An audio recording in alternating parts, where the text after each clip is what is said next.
They led Jesus out to crucify him, and they compelled a passerby, Simon from Cyrene, who was on his way in from the country, the father of Alexander and Rufus, to go with them to carry his cross.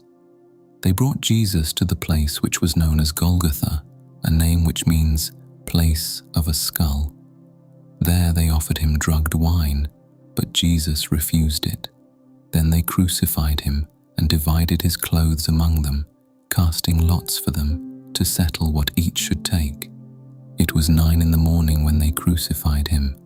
The words of the charge against him, written up over his head, read, "The King of the Jews."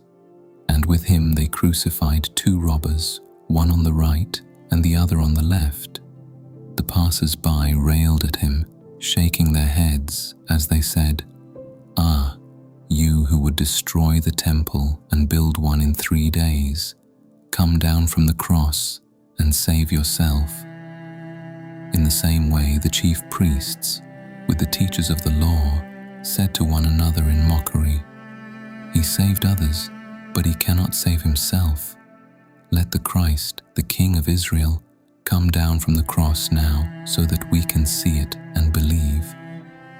Even the men who had been crucified with Jesus insulted him. At midday, a darkness came over the whole country, lasting until 3 in the afternoon. And at 3, Jesus called out loudly, "Eloi, Eloi, lama sabachthani," which means, my God, why have you forsaken me?" Some of those standing around heard this and said, "Listen, he is calling for Elijah." And a man ran and, soaking a sponge in common wine, put it on the end of a rod and offered it to him to drink, saying as he did so, "Wait, and let us see if Elijah is coming to take him down."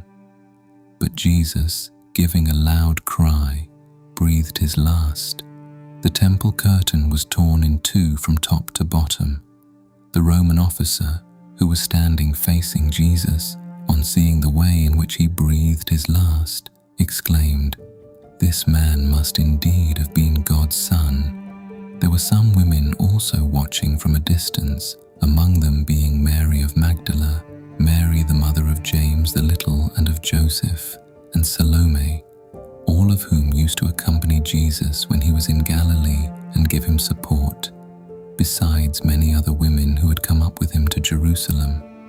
The evening had already fallen when, as it was the preparation day, the day before the Sabbath, Joseph from Arimathea, a counselor of good position who was himself living in expectation of the kingdom of God, came and ventured to go in to see Pilate and to ask for the body of Jesus.